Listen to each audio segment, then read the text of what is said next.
अगर आपका civil score 730 से कम है और आप आने वाले समय में बैंक से लोन लेना चाहते हैं तो भैया बैंक आपको लोन देने से पहले 100 बार ज़रूर सोचेगी। देखिए अभी तक क्या होता था कि अगर कोई आदमी बैंक से लोन ले लेता था और बाद में ईएमआई देना बंद कर देता था तब उसकी टेंशन बैंक लेती थी। लेकिन भैया अब आरबीआई ने पूरा खेल ही बदल दिया है। आरबीआई अब एक नया नियम लेकर आ रहा है जिसका नाम है ECL डायरेक्शन 2026 और यह नियम 1 अप्रैल 2027 से पूरे देश में लागू होने जा रहा है। इस नियम के आते ही बैंकिंग सेक्टर में लोन देने का तरीका पूरी तरह बदल जाएगा। वैसे अभी की व्यवस्था देखी जाए तो बैंक सोकर तब जागते हैं जब उनका लोन पूरी तरह डूब जाता है या ग्राहक 90 दिनों तक ईएमआई नहीं चुकाता, जिसके बाद बैंक उस ईएमआई के भरपाई के लिए अपनी जेब से कुछ पैसा अलग रखते हैं और उसमें से उस ईएमआई की भरपाई कर देते हैं। लेकिन नए नियम के आने के बाद सब कुछ बदल जाएगा। नया ECL का नियम कहता है कि बैंकों को लोन डूबने का इंतजार नहीं करना है, उन्हें पहले से ही अंदाज़ा लगाना होगा कि भविष्य में कौन सा लोन डूब सकता है और जोखिम के हिसाब से पहले ही अपनी जेब से बड़ी रकम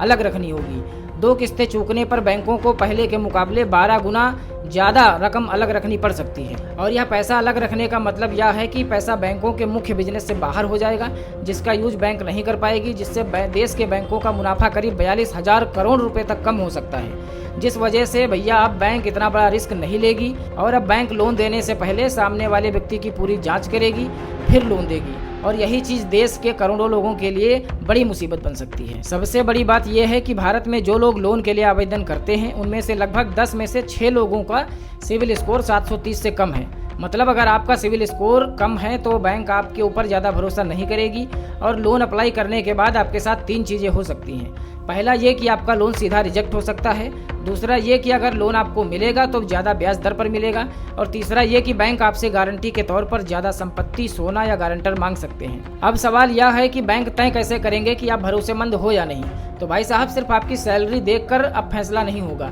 अब बैंक आपका पिछला रिकॉर्ड भी चेक करेंगे कि आपने पहले कितनी EMI लेट करी है, क्या आपके क्रेडिट कार्ड का बिल समय पर आप भरते हैं कि नहीं, आपकी नौकरी कितनी सुरक्षित है, आप पर पहले से कितना कर्ज चल रहा है और पिछले कुछ महीनों में आपका सिविल स्कोर ऊपर गया है या नीचे। मतलब बैंक आपकी पूरी फाइनेंशियल हिस्ट्री को एक्सरे की तरह देखेगी। लेकिन जिन लोगों का सिविल स्कोर 730 से ऊपर है उनके लिए यह बेहद अच्छी खबर है और बैंक ऐसे ग्राहकों को सस्ते ब्याज पर आसानी से लोन दे देगा, क्योंकि बैंक को पहले से ही पता है कि यह व्यक्ति उनका पैसा वापस चुका देगा। लेकिन देश की 62% आबादी का क्या होगा जिसकी पूरी ज़िंदगी ही EMI पर चल रही है। तो भैया ओवरऑल इस पूरी खबर का सीधा सा मतलब इतना है कि आने वाले 1-2 साल में अगर आपको होम लोन, कार लोन या एजुकेशन लोन लेना है तो आज से ही आपको अपना सिविल स्कोर सुधारना पड़ेगा, क्योंकि 2027 के बाद सिर्फ कमाई नहीं आपकी फाइनेंशियल डिसिप्लिन भी तय करेगी कि बैंक आपको लोन दे पाएगा